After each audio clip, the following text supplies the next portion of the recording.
Maqaa Abbaa kan Ilmaa kan Hafuura Qulqulluu Waaqa tokko ameen. Kabajamtoota hordoftoota OCM egaa lallaba keenya kutaa tokkoffaa daawwattanii jirtu. Amma ammoo lallabni keenya kutaa lammaffaa kan itti fufutaa hundi keessaniyyuu akka itti dhiyaattan affeerraa keenyadha. Kan qacceen iyyuudha kan qotiyyoon iyyuudha malee qacceen iyyitee akka jedhu Oromoon jechuudha. Kan Yoosef iyyuudha malee isheen iyyicha irraa fudhatte. Al tokko tokko too dhugaa qabdanu dhugaa keessan isin harkaa fudhatee namni biraa iyye namni isin miidhe. Isin rukutee boo'icha isin dhowwa. Isin rukutee tinumaayyuu bakka keessan inni ni bo'a. Inni ni himata. Inni ni waca. Inni qilleensa guuta. Waa takka illee hin qaana'u. Amma haati warraa mootichaa kan Yoosef waliin fedhii foonii ishee raawwachuudhaaf jette kuni dadhabbii kana keessatti argamti.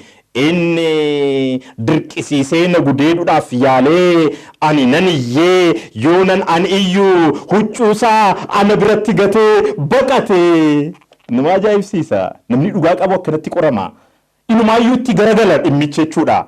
Dhugaa isaa sanaaf yoo badhaafamuu qabu yoo bilisa ba'uu qabu qorumsoonni gaafa sirriitti xaxamanii itti dhufan inumaayyuu inni akka sobduutti inumaayyuu inni akka yakkamaatti hubatamuu jalqaba jechuudha. Gooftaan Yesuus Kiristoos kan isa qunname eeggisa kanadha. Qulqullina isaatiif yakkamaa ta'e, dhugoomina isaatiif akka cubbuutti ilaalame, waan gaarii hojjeteef akka yaraatti hubatame.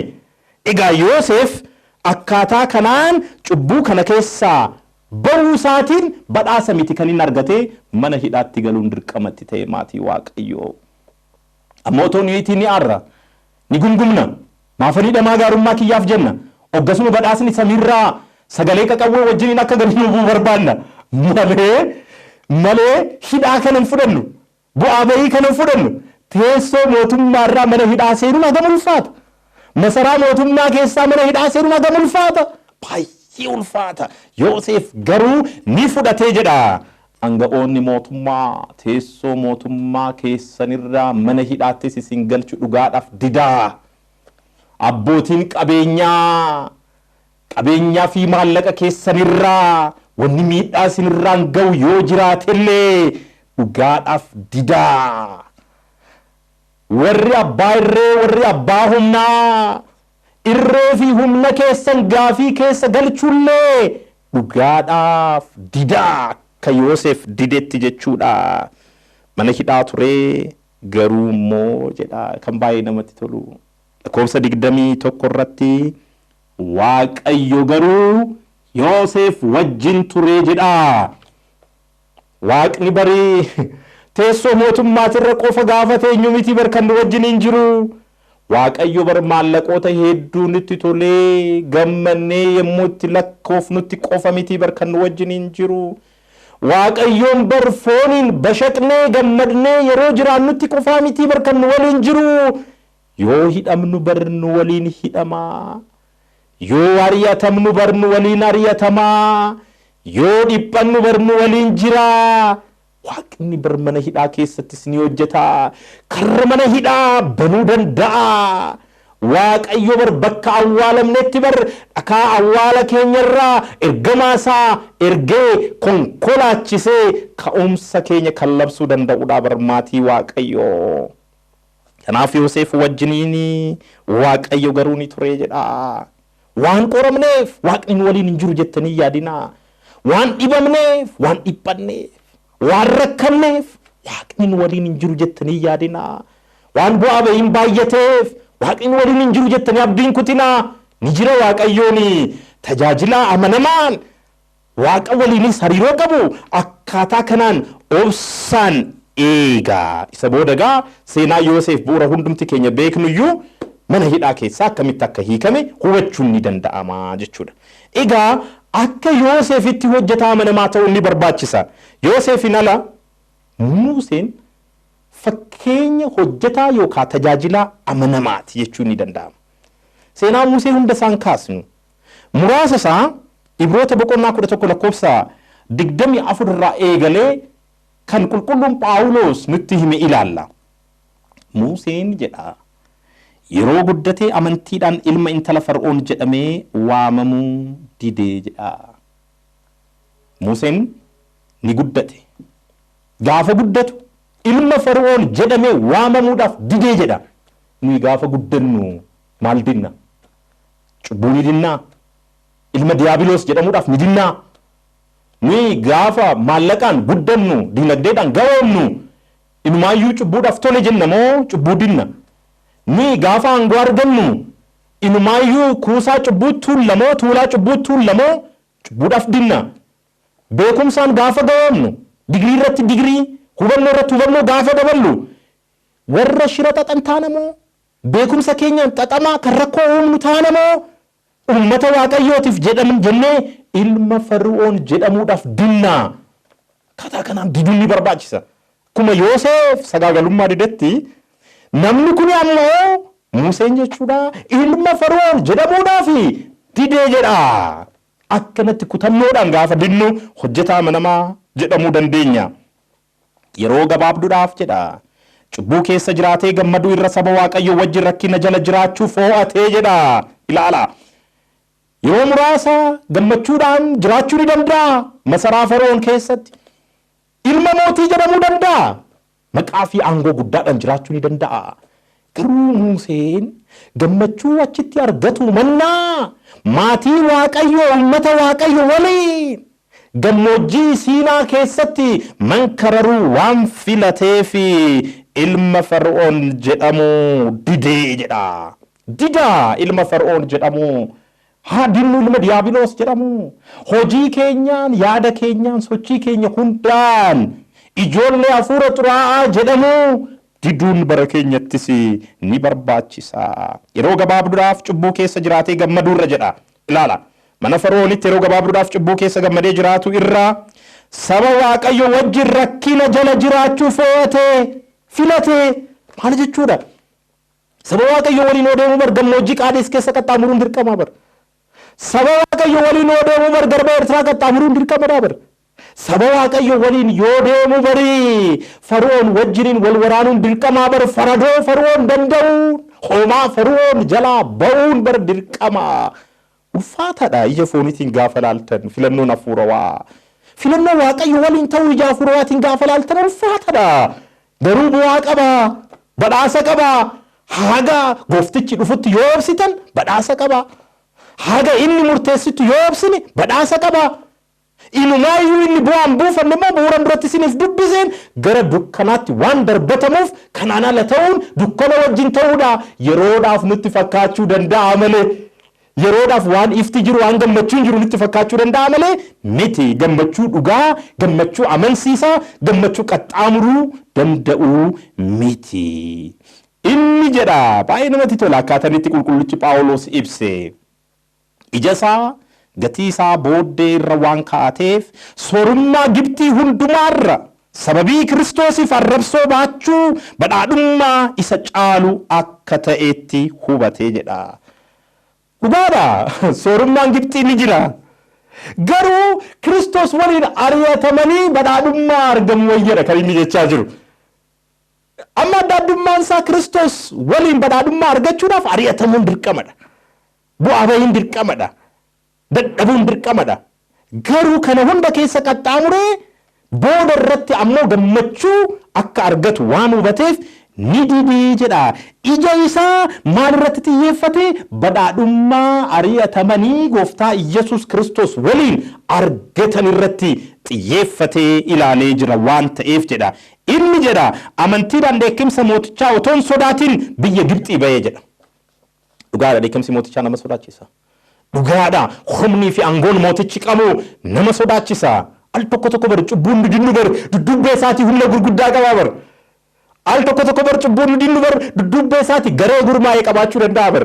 Maallaqa gurmaa'ee qabaachuu danda'a bar. Namoota gurmaa'an qabaachuu danda'a bar. Meeshaa waraanaa qabaachuu danda'a bar. Humna guddaa qabaachuu danda'a cubbuun nuti dinnu.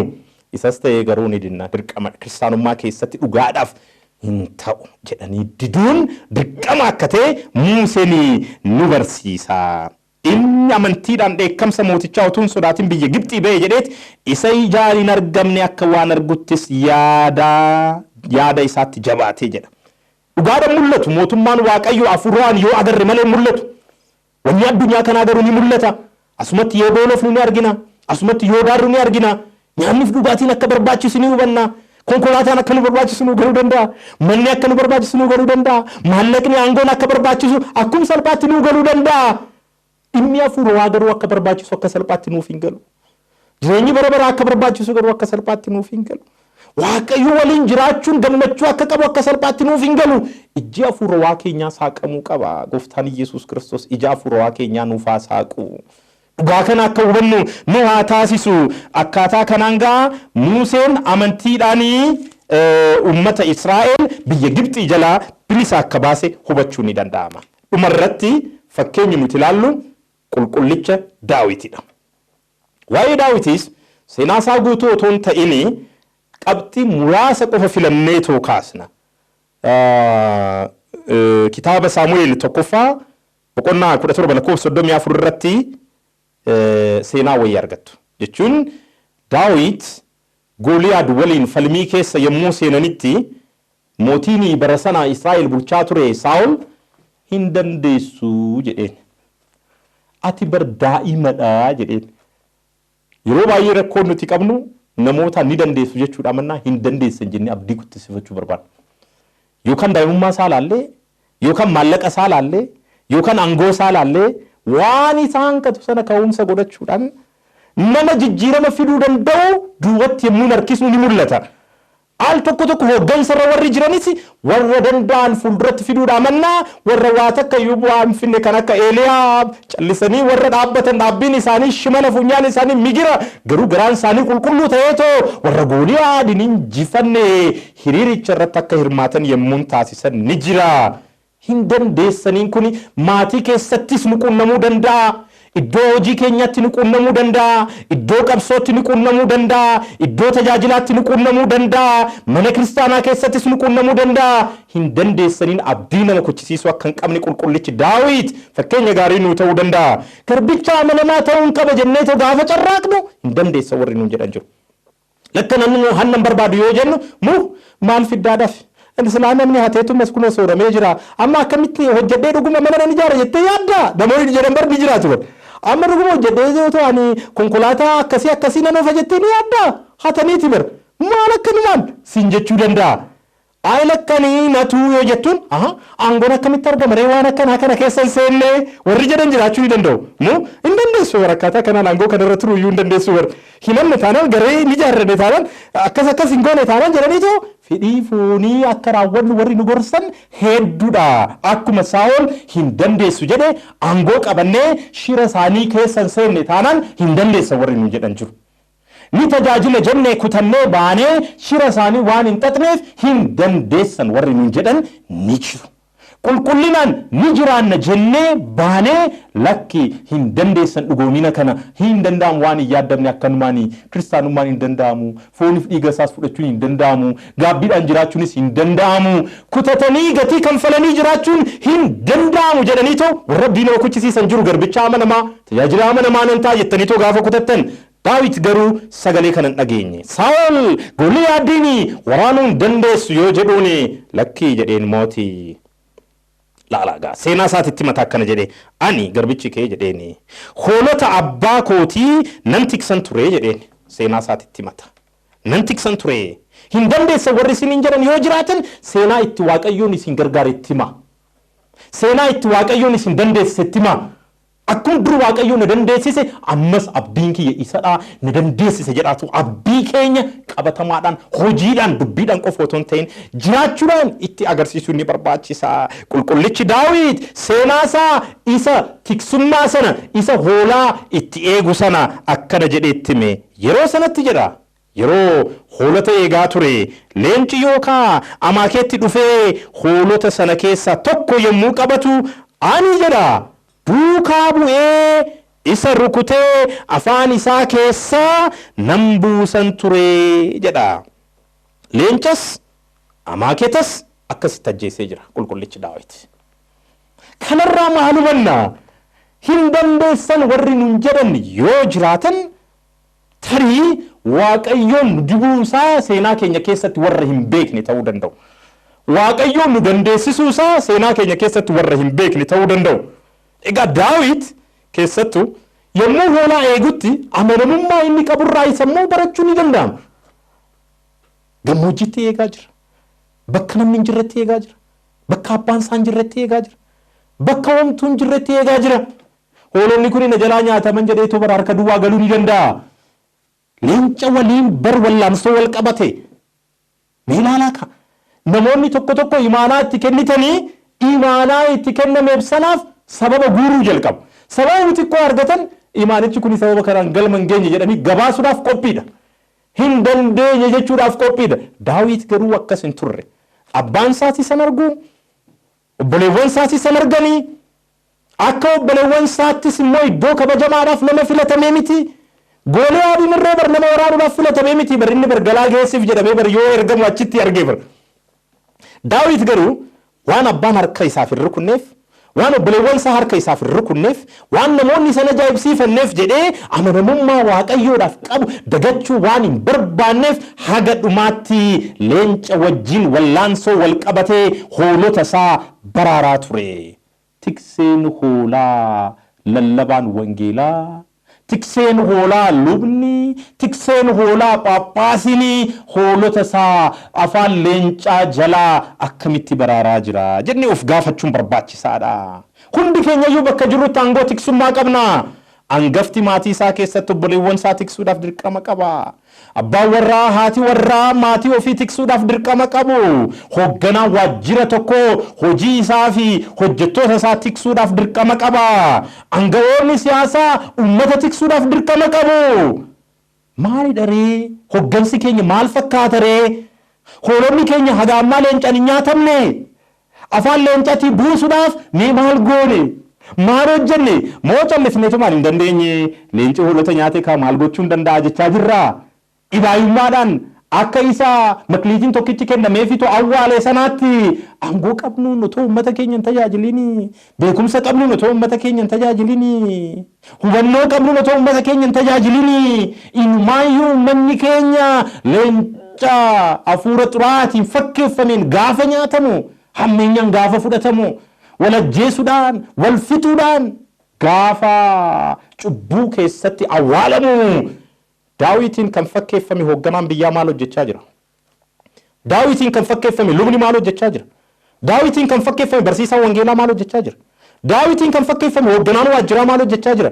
Daawitiin kan fakkeeffame hoogganaan mana tokko haadhi warraa fi abbaan warraa maal gochaa jiru? Ijoolleen isaanii cubbuu keessatti yoo hafan, yoo dhidhiman, ijoolleen isaanii hammeenya keessatti yoo dhidhiman maal gochaa jiru? Ijoolleen isaanii mootummaa waaqayyoo irraa yoo fagaatan, gaabbirraa yoo fagaatan, fooniif dhiiga gooftarraa yoo fagaatan, tajaajila irraa yoo fagaatan maal gochaa jiru? Akka ijoollee abbaan qabnetti ijoolleen isaanii yoo bittinnaan phaaphaasonni keenya maal gochaa jiru? Tajaajilaan amanamaan halkan akka qulqullicha Daawititti of kennee afaan leencarraa hoolota isaa buufata. Akka miidiyaan isaa waan baay'ee dubbatuufis miti. Akka gaazexaan baay'ee isaa barreessuufis miti. Akka sooshaal miidiyaa irratti isaa fafarsamuufis miti. Akka waaqayyoon yeroo dhumaatti hojjetaa amanamaa jedheetoo isa badhaasuuf qofaadha. Daawit miidiyaan isa bira hin jiru, abbaan isa bira hin jiru, haati isa bira hin jirtu, obboleewwan isa bira hin jiranii gootummaa cimina isaa kana abbaan ragaa ba'uuf hin jiru. Waaqni garuu na arga waan jedheef hoolaa afaan leencatii baasuu danda'ee jira. Maal jedhu Joon Kronstad abbaan jedhaman tokko waa'ee tajaajila amanamaa kanaa yoo dubbatan lammii keenyaaf tajaajilli nuti tajaajillu kanaan fakkeeffamaa jedhu. Makliitii kanaan buufachuun yookaan immoo birrii fudhanne kanaan buufachuun lammii keenyaaf tajaajila kenninuun fakkeeffamaa. Kana jechuun lammii keenya tajaajiluu jechuun waaqa keenya mootii keenya isa samii tajaajiluudha. Tajaajilli keenya immoo kan asitti jalqabneetti itti fufa.